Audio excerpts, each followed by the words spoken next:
오늘의 말씀은 복이 있는 사람을 하나님이 도우신다는 말씀으로 고석인 권사님 말씀 전하실 때 많은 은혜 바랍니다.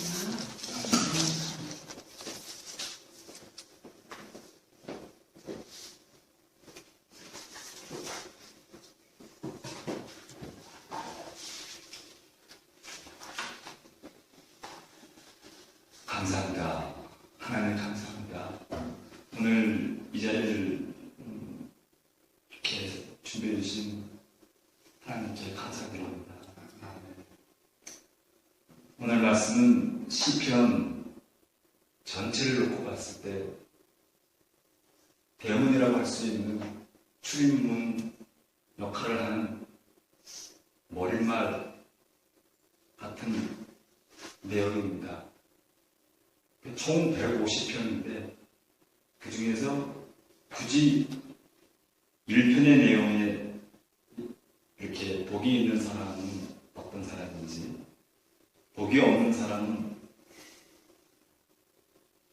어떻게 여호와께서 인정치 않고 멸망케 하는지 분명하게 제시하고 있습니다. 말씀을 통해서, 오늘 말씀을 통해서 제일 중요한 것은 하나님께서 보실 때 나를 어떻게 보실까입니다. 그게 가장 중요하지 않겠습니까? 복이 있는 사람은 여호와께서 인정합니다. 저는 이렇게 제목을 정했습니다. 말씀에 있는 대로, 성경에 있는 말씀 그대로 여호와께서 인정하는 것은 주야로 묵상하는 우리 천국 백성인 줄 압니다. 복이 있는 사람에게는 창조주 하나님께서 구체적으로 어떻게 복되게 하는지를, 그리고 복이 있는 사람이 되려면 어떠한 사람이 되어야 하는지를 말씀을 통해 오늘 여러분과 함께 은혜를 나누는 시간 되기를 바랍니다. 신앙생활에서 정말 중요한 것은 하나님이 인정하심을 얻는 것입니다. 오늘 성경 본문 6절에 보면 의인들의 길은 여호와께서 인정하신다, 이렇게 되어져 있습니다. 반대로 악인들의 길은 어떠냐? 망한다, 이렇게 되어 있는데, 망한다, 이 본래의 뜻은 완전히 흩어뜨려서 흔적도 없이 한다, 이런 뜻을 가지고 있습니다. 나름대로 헌신도 하고 찬양도 하고 봉사도 하고 또 많은 찬양도 드리고 여러 모임도 갖고 모임을 폐하는 자는 악인이라고 하였는데, 오늘 우리는 모임을 이렇게 갖고 하나님을 찬양하는 예배를 드리고 있습니다. 하지만 그렇다고 해서 이렇게 직분도 감당하고 앞에 서가지고 이것도 하고 저것도 하고 다 했는데 하나님 앞에서는 아무것도 안 남는다면 어떻게 되는 거죠? 정말 하나님께서 나를 어떻게 보실까? 나를 어떻게 보실까? 그게 제일 가장 중요하지 않겠습니까? 아무것도 안 남는다. 아무것도, 하나님 앞에서는 아무것도 아니라는 거죠.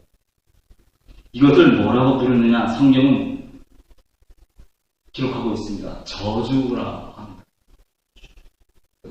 열심히 농사를 지었는데 그렇게 지었습니다. 피땀 흘려서 짓고 비료를 주고 씨앗도 뿌리고 김매고 모든 수고를 다 했습니다. 저는 학교에 공무원으로, 교육공무원으로 있으면서 텃밭을 가꾸는 일을 도와주고 있는데요. 얼마 전에 씨앗도 뿌리고 비료도 주고 해서 했는데 다행히 상추도 나오고 열매도 이제 보일 것 같습니다. 푸른 열매가 지금 방울토마토가 보이고 곧 있으면 벌써 딸기는 빨갛게 익어서 아이들이 같이 먹고 있습니다. 근데 그걸 제가 물론 심었죠. 아이들 도와주고. 그렇지만 하나님의 은혜가 아니면, 우리가 그렇게 천주의 하나님의 은혜가 아니면 우리가 그렇게 맛난 음식을 먹을 수 없는 것을 알기 때문에 저는 감사가 먼저 나왔습니다. 하나님 감사합니다. 이렇게 먼저 기도가 있어지고 그 다음에 음식이 되었습니다. 그런데 결과가 만약에 없다면 땀 흘려서 했는데 200명이나 되는 우리 아이들이 제 학교 애들이 200명인데 그 땀 흘려서 했는데 상추도 안 나오고 뭐 씨앗을 그렇게 열심히 맨날 물을 주고 했는데 하나도 안 나오는 거는 그렇게 열심히 했는데 안 나온다면 결과가 없다면 저주받은 거죠. 아무리 열심히 해도 결과가 없다면 저주받은 거 맞습니다. 집을 짓는데 땅에 털을 단단히 하고 기초를 든든하게 세우고 집을 휘황찬란하게 짓고 했어도 맨 마지막에 파도가 쓸려와서 한 번에 다 쓸어가 버린다면 정말로 마치 모래 위에 지어진 집처럼 그렇게 날아가 버린다면 아무것도 없이 사라져 버리면 정말 그렇다면 절망이겠죠. 반대도 있죠. 사람들이 볼 때는 좀 비리비리해 보이기도 하고 그동안 저 사람 사는 게 시원찮아 보이니까 그리고 친구들 모이면 잘 나오지도 않고 우리 세상 사람들이 볼 땐 그렇죠. 회식 자리에 잘 안 나오지 않는 사람들 자기들하고 같이 욕도 한 귀에 들고 욕하는 거 참여하지 않고 세상 사람들이 볼 적에는 인정치 않는 사람들 중에 우리가 왕따일 경우가 많습니다. 왜? 그런 악인의 꾀를 쫓지 않으려고 애쓰기 때문에. 그러다 보면 그동안 참 뭐 했을까? 그동안 내가 뭐하고 살았나 하고 그렇게 생각하기가 쉬운데요. 하나님께서 보실 때 반대로 인정하는 사람이 있더라는 것이죠. 왜? 그런 상황들이 벌어질까? 이 시간에 천천히 돌아보는 시간이 됐으면 좋겠습니다. 어떻게 보면 보는 시각이 달라서 그런 건데 당연한 일인데 우리는 그들 눈을 더 겁을 내고 하나님의 눈을 겁내지 않죠. 우리가 양심을 돌이켜보는데 정말 그렇지 않습니까? 교통수경이 무서워서 건너목을 지키고 그러지 않습니까? 하나님 무서워서 길을 지키고 질서를 지키지 않냐고 교통수경이 뭐 딱지 뜯기 아까워서 교통질서 지키는 거 아닙니까? 우리는 살면서 부끄러운 모습일 때가 많습니다. 하나님께서 인정하는 사람인가 저는 첫 번째 이렇게 저는 소두를 잡았습니다. 우리 삶 속에서 제일 중요한 것은 정말 무엇이겠습니까? 하나님께서 우리를 보실 때 어떻게 보고 계시겠습니까? 그게 가장 중요한 게 아니겠습니까? 예수님께서 설교하실 때 일입니다. 중풍병자와 그 친구들의 믿음을 보시고 예수님께서 인정하신 사건을 오직 주님께서 우리를 바라보는 입장으로 살펴볼까요? 중풍병자와 그 친구들의 믿음, 마가복음 2장 1절에서 12절까지 자세하게 나와 있습니다. 난관을 극복하는 믿음을 가진 그 친구들, 그리고 죄를 사하는 권세를 가지신 예수님의 모습, 그걸 통해서 우리는 성경에 기록된 것을 다시 한번 되짚어보면 정말로 그 안에는 도무지 더 들어올 수도 없을 만큼 꽉 찼습니다. 문 밖에까지 못 들어온 사람들도 있어서 중풍병자를 내려온 사람들이 그 환자를 예수님 앞에 한 발자국도 다가설 수가 없었습니다. 이미 예수님 주변은 많은 사람들로 가득 넘쳐 있었습니다. 그런데 그 가운데 예수님이 보실 때 믿음이 보였던 사람들이 실상은 한 명도 없었더라는 것입니다. 그래서 지붕 뚜껑을 열고 환자를 내리는 그 친구들과 환자 그들 안에서 믿음을 보시게 됩니다. 반갑게 맞으셨습니다. 이렇게 성경에 기록된 것을 보면 하나님께서 인정하는 사람은 우리들의 시각과는 정말 다르다는 것입니다. 수많은 사람들이 제 시간에 와서 앞자리부터 꽉꽉 채우고 아주 좋은 자리에 앉아서 그럴듯하게 앉아있다고 해서 되는 것은 아닌 것 같습니다. 뒤집어서 생각해보면 그 친구들은 환자를 데리고 오느라고 그랬는지는 모르겠지만 어쨌든 늦었고 나중에 왔고 엄격하게 얘기하면 그 예배 시간은 굉장히 방해한 사람들이죠. 지금 생각을 해보죠. 지금 설교하고 있는데 갑자기 그냥 천정이 뜯겨나가고 누가 뭘 소란스럽게 하고 굉장히 하고 사람이 하나 쏙 이렇게 내려오면 정말 얼마나 놀라겠어요. 설교를 하다 말고 예수님이 얼마나 당황스럽겠어요. 설교 딱 끝이죠. 사람들 시선이 예수님 설교에 있지 아니하고 그 설교에 쏙 내려오는 그 사람한테 시선이 가니까 예수님 당연히 화가 나시겠죠. 사람들이 다 피해를 봅니다. 그런데도 예수께서 아무 말씀 안 하십니다. 사람들은 무지하게 욕하고 있고 그랬을 겁니다. 뭐 저렇게 예의도 없고 믿음도 없고 뭐 저런 먹대먹은 사람들이 있어. 남의 천정을 딱 뚫고 내려오고 그랬을 수은되고 그랬을 겁니다. 그런데 예수께서 보시는 건 제대로 손잡고 와서 앉아있는 것을 보는 게 아니라 도대체 무슨 마음을 가지고 예수 앞에 나왔는가를 보시더라. 이렇게 기록되어 있는 것입니다. 정말로 지금도 제 심장에 가슴 대고 이렇게 느껴보면 자기 심장이 뛰는 것을 느끼지 않습니까? 가슴에 손을 얹고. 우리는 신앙생활을 왜 합니까? 왜 하는지 이 시간에 한번 되짚어 보도록 하겠습니다. 하나님이 인정하시는 얻고 싶어서 하는 거 아닙니까? 그게 아니면 신앙생활을 왜 하는 겁니까? 그걸 잊어버리면 큰일 납니다. 정말 큰일 납니다. 제가 설교하면서 가장 두려운 것이 뭐냐 하면 지금 이 시간에도 말을 그렇게 하면서도 듣는 사람도 고개를 막 끄덕였는데 정말 하나님께서 보실 때 도대체 뭔 소리를 하는 거냐, 무슨 소리를 하고 있는 거냐 이러고 계시면 정말 저도 절망일 것 같습니다. 2시간 가까이를 몸부림치며 기도하고 몇 시간을 기도하고 준비했는데 하나님의 교회는 그냥 명령되는 소리고 무슨 뜻인지 알지 못하는 그냥 괭가리 같은 소리 같은 걸로 들린다면 정말 절망 아니겠습니까? 우리의 신앙생활의 신본주의고 뭐고 뭐다 해서 어때야 한다고 말들면 안 돼요. 그런 건 다 차치하고 너무 어려운 말 쓰지 않고라도 정말 쉽게 얘기하면 딱 하나면 된다고 생각합니다.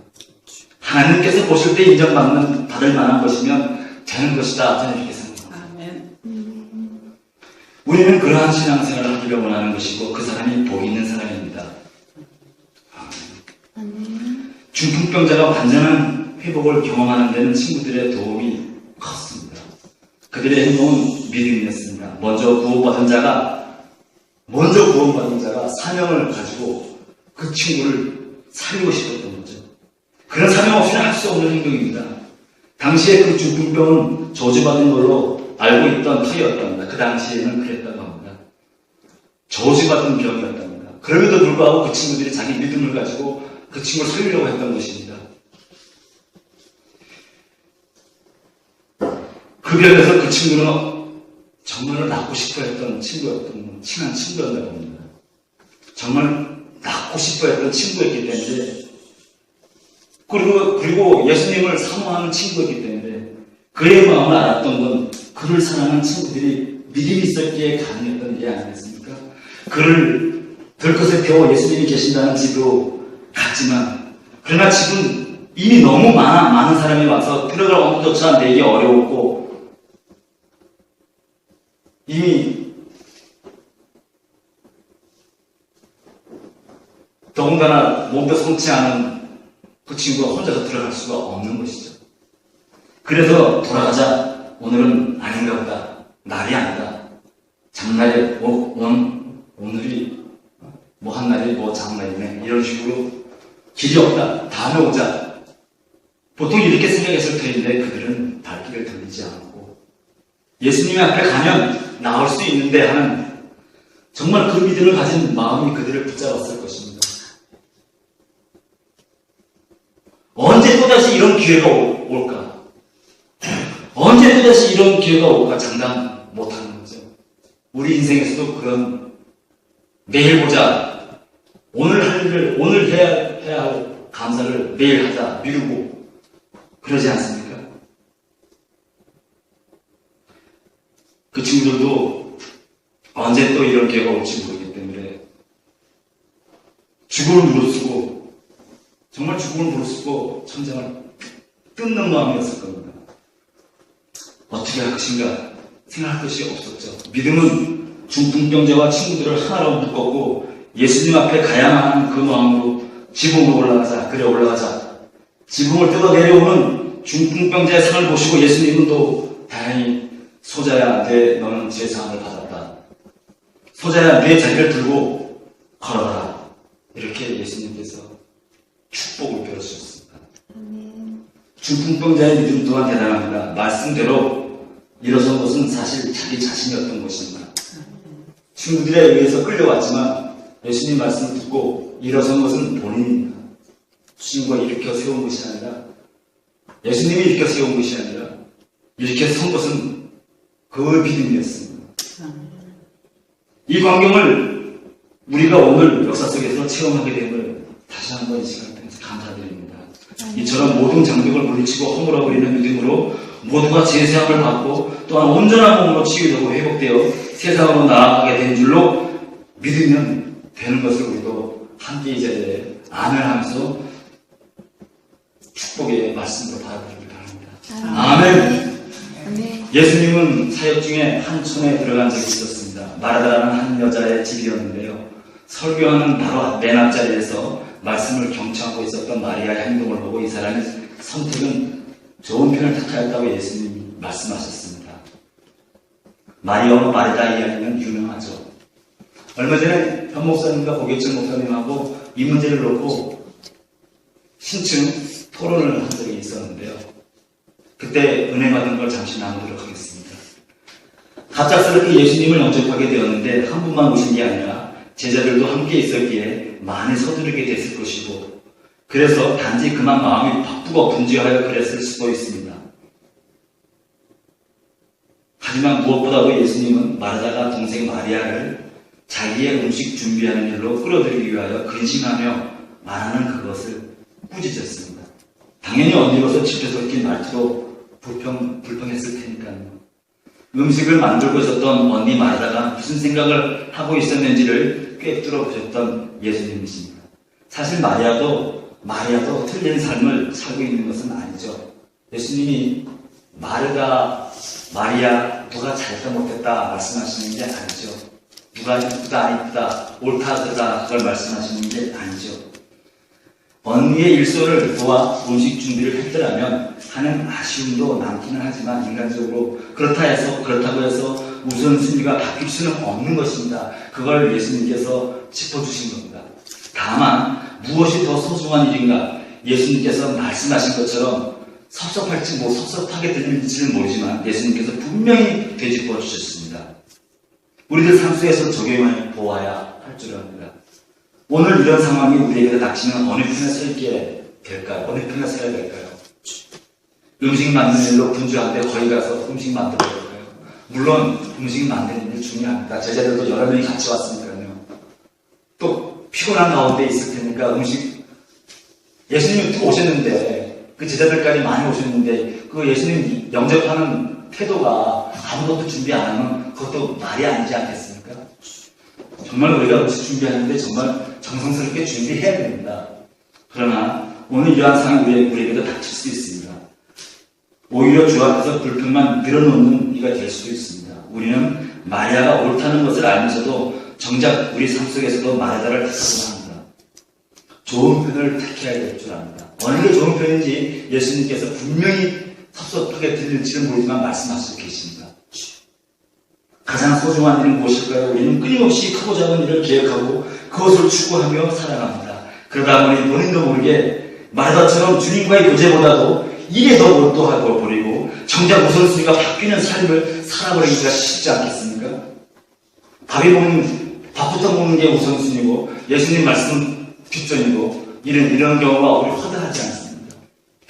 우리 삶 속에서 제일 중요한 것이 무엇이겠습니까? 하나님께서 보실 때 도대체 뭔 소리를 하는 거냐? 하나님께서 인정하는 사람은 어떤 사람일까요? 다시 한번 되짚어 보는 시간 되시기 바랍니다. 하나님께서 우리를 보실 때 정말 어떻게 보이시겠습니까? 그게 가장 중요한 게 아니겠습니까? 우리가 좋은 편을 택하지 못하는 이유는 무엇인지, 어떻게 하면 좋은 편을 택할 수 있는지를 마지막으로 다시 한번 살펴보시기 바랍니다. 두 번째, 신앙의 본질은 주고 나타나 말씀과 기도입니다. 교회에서 사람들을 즐겁게 하기 위하여 각종 행사로 큰 부침과 큰 소리로 시끄럽습니다.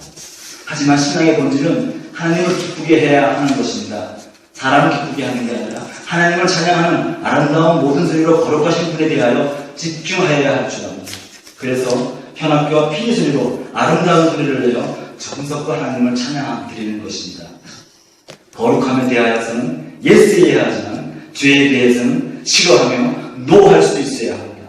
아주의 교회와 그의 길에서 친구 삼아 함께 놀면 서 있으면 안 된다는 것입니다.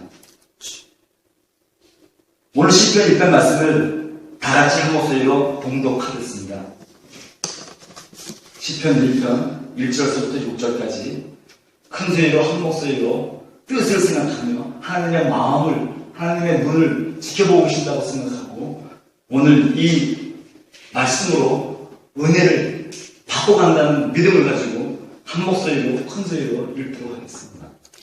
복 있는 사람은 악인들의 꾀를 따르지 아니하며 죄인들의 길에 서지 아니하며 오만한 자들의 자리에 앉지 아니하고 오직 여호와의 율법을 즐거워하여 그의 율법을 주야로 묵상하는도다. 그는 시냇가에 심은 나무가 철 따라 열매를 맺으며 그 잎사귀가 마르지 아니함 같으니 그가 하는 모든 일이 다 형통하리로다. 악인들은 그렇지 아니하며 오직 바람에 나는 겨와 같도다. 그러므로 악인들은 심판을 견디지 못하며 죄인들이 의인들의 모임에 들지 못하리로다. 무릇 의인들의 일은 여호와께서 인정하시나 악인들의 일은 명하리로다. 아멘. 시편은 하나님께 바치는 기도와 찬양으로서 평소에 저희 어머니, 사랑하는 우리 어머니가 좋아하셨던 시편 구절이기도 합니다. 저희 어머니는 암송을 하셨고요. 저는 설교 준비하면서도 암송을 하려고 그렇게 애를 썼는데 1절 외워지면 2절이 잊혀지고 2절이 외워지면 1절이 도망가고 정말 부끄러웠습니다. 이게 한두 시간만 되는 게 아니구나. 그냥 외운다고 되는 게 아니구나.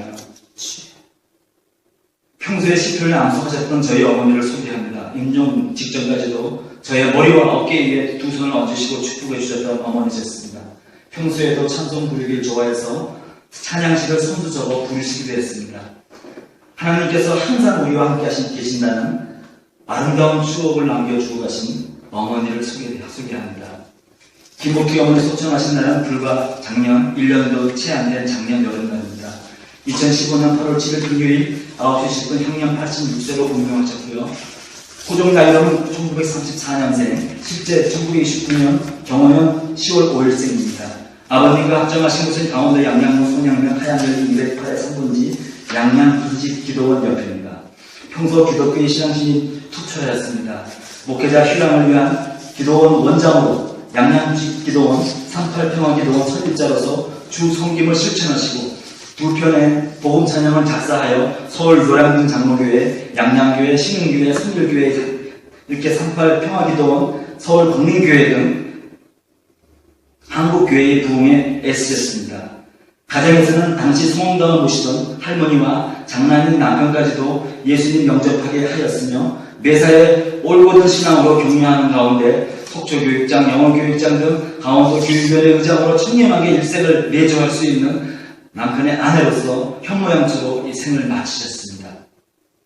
스라의 자녀는 사남이녀로 권사 4명, 장로 사위 1명, 그리고 목사 2명, 서울 승리교회 목사, 현재 서울 광명교회 부목으로 사유를 두고 있고 헌신하고 있는 등 그리스도의 향기를 집안에 가득 채우고 신앙의 뿌리를 깊게 내리신 우리 어머니 장본인이신 우리 어머니이십니다. 근데 그 아들인 저는 아직까지 신앙의 뿌리를 내리지 못하고 아직 열매를 맺지 못한 정말로 돌짝밭에 뿌려진 그런 것처럼 정말로 안타깝기 짝이 없습니다. 오늘 이 자리에 서서 간이 정말 하나님께 부끄럽지 않은 인생을 살았는지 되짚어보고 회개하는 시간이 되는 것 같습니다.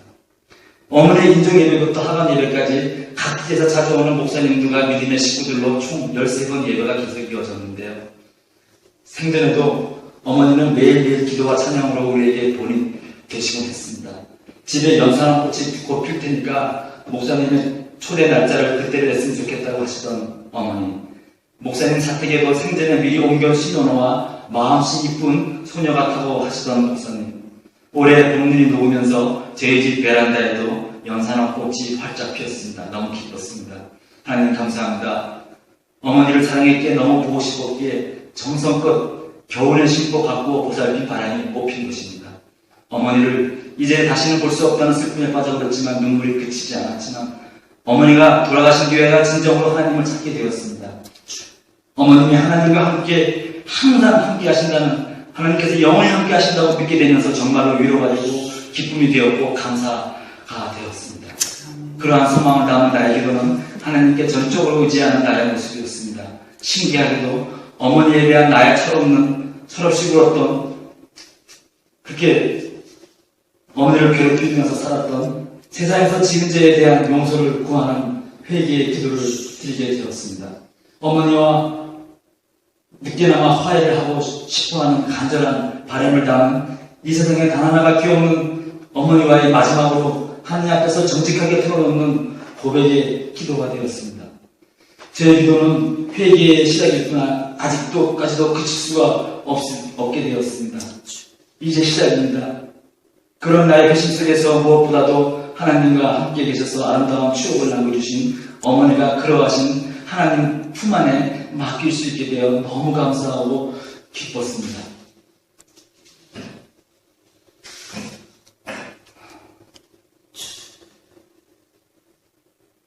마지막으로 복이 있는 사람이 되면 율법을 즐거워하여 주야로 묵상하여야 합니다. 복이 있는 사람이 되려면 단순히 악인들의 꾀를 따르지 아니하며 죄인들의 길에 서지 아니하며 오만한 자들의 자리에 앉지 아니하여 복이 있는 사람이라고 생각할 수 있습니다.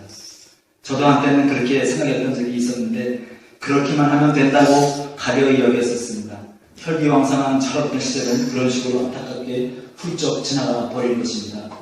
모태신앙인 제 자신도 종교를 단지 인간이 만든 필요한 도구로 생각하고 오히려 종교가 우리를 속박하고 구속하는 것으로 여겼으며 교회를 떠나서 하는 친구들을 만나 이같이 자유란 내 마음대로 생각하는 대로 내 생각대로 사는 것으로 여기고 젊은 시절을 자유분방하게 보냈습니다.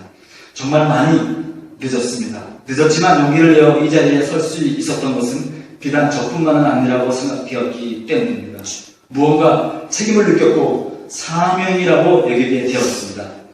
모태신앙은 못해서 못해야, 역시 모태는 아무것도 못해, 이런 소리를 들을 때마다 사실 화가 났지만 소심한 저는 고개를 숙이고 들지를 못했습니다. 하지만 작년 여름에 어머니가 돌아가시고 내가 어머니에게 무엇이었는지를 비로소 깨닫게 되었습니다. 어머니는 나에게 어떤 사람이었는지를 그나마 운명하는 그 순간에 내 어머니를 믿고 나서야 깨닫게 되었습니다. 러시아 대문 문호인 톨스토이도 이와 같은 회심의 글을 남겼습니다. 내 나이 55세, 내가 버린 어머니의 품과 같은 신앙의 품으로 돌아온다. 나는 종교로 돌아온 것이 아니다. 나는 예수 그리스도에게로 돌아왔다. 그리고 예수 안에서 나는 다시 참된 안식을 발견했다. 톨스토이가 고백했던 것처럼 여러분, 예수님을 믿어도 종교로서의 교회를 다녀서 예수를 믿어서는 안 되고, 여러분 모두가 정말 살아계신 하나님, 우리 모두와 함께 계시는 그 예수님을 믿으실 수 있게 되시기를 원합니다. 제 자신도 그렇고 여러분 모두가 그렇게 되기를 정말 간절하게 소망합니다. 하나님께서 심판하십니다. 악인들은 그렇지 아니하며 오직 바람이 나는 교와 같았다. 그러므로 악인들은 심판을 견디지 못하며 죄인들이 의인들의 모임에 들지 못하리로다. 무릇 의인들의 길은 여호와께서 인정하시나 악인들의 길은 망하리로다. 때로는 우리 믿는 사람들은 정말로 하나님의 말씀대로만 살다 보면 회식 자리에서도 왕따가 되곤 합니다. 내기를 좋아하는 우리 놀이문화에서도 정말로 그렇게 절망하게 되는 우리 크리스천인들이죠. 선의를 베풀고 나면 오히려 나를 우습게 여기고 깔보기가 십상입니다. 우리는 이런 세상에서 너무나 쉽게 좌절하게 됩니다. 그렇게 절망하게 되고 맙니다. 예수를 믿으면 믿을수록 우리는 세상에서 왕따가 되는 것을 느낍니다. 하지만 길게 보면 그렇지를 않습니다. 우리가 악인의 꾀를 따르지 아니하고 죄인의 길에 서지 않고 오만한 자리에 앉지 아니하기 때문에 그들이 우리를 자기들 무리에 껴주지를 않는 것입니다. 하지만 거꾸로 그들은 의인들 모임에 들지 못하게 됩니다. 하나님 말씀을 사모하지도 않고 인정치도 않으려는 그들은 바람에 나는 교와 같아서 흩어져 버리고 자기들끼리 파멸하게 됩니다. 의인들의 길은 여호와께서 인정하시나 악인들의 길은 망하게 된다고 하니까 하나님 말씀대로 이루어지는 것을 보게 됩니다. 하나님을 믿었더니 이제 좀 말씀으로 살아보려고 날마다 묵상하며 새벽을 깨어가며 중보기도 힘썼는데 그렇게 중보기도 받은 자들이 오히려 나에게 등 돌리고 상처 주는 말만 하기가 쉽습니다. 이럴 때 우리는 내 생각을 갖고 싸울 것이 아니라 생각합니다. 오직 하나님의 말씀으로 대적해야 됩니다. 복이 있는 사람이 되자고 악수를 청하십시오. 저도 이 말씀으로 대적하여 정말로 승리하였습니다. 매일 나를 위해서 그러는 거라고 하며 큰 소리로 나에게 틈만 나면 시비를 걸어오던 많은 사람들, 그런 오만한 자리에 있던 자가 지난주 금요일 낮에 복이 있는 사람이 되겠다고 하며 나의 악수를 건네받게 된 것입니다. 그 자리에서 저는 붙들고 기도하였습니다. 눈물이 날 정도로 고맙다고 말하였습니다. 나의 아내도 지난 토요일 오자마자 평소와 다르게 직장 동료 때문에 고통을 받고 있다면서 이 같은 똑같은 일을 겪고 있었습니다. 흔한 일이죠. 하나님께서 복수해 주십니다. 말씀대로 믿고 행하게 되시길 축복합니다. 여러분 모두가 하나님께서 도와주시는 기쁜 은혜를 체험하고 정말로 우리가 원수까지도 사랑하게 되기를, 그렇게 기도하게 되기를, 그렇게 우리 주님께서 몸소 필리시면서까지 가르쳐 주신 사랑을 실천하게 되기를 간절히 소망합니다. 아멘. 여러분 모두가 복이 있는 말만 하게 되기를 간절히 소망합니다. 아멘. 마지막으로 시편 1편 찬양곡을 내용 가사를 생각하면서 먼저 가사를 제가 보면 같은 내용인데요. 맨 밑에 보면은 특이하게 좀 편곡을 했죠. 시편. 악인은 그렇지 않고 바람에 나는 겨와 같아서 저가 하는 모든 일 주님 미워하시네요. 주님이 미워하시고 미워하는 자가 누구고 악인은 그렇게 주님께서 이미 심판하고 계신 것을 믿으시기 바랍니다. 여호와 율법을 즐거워하여 주야로 묵상하는 자가 자녀가 되시기를 축복합니다. 여호와 하나님께서 복 주시는 자녀가 되시길 다시 한번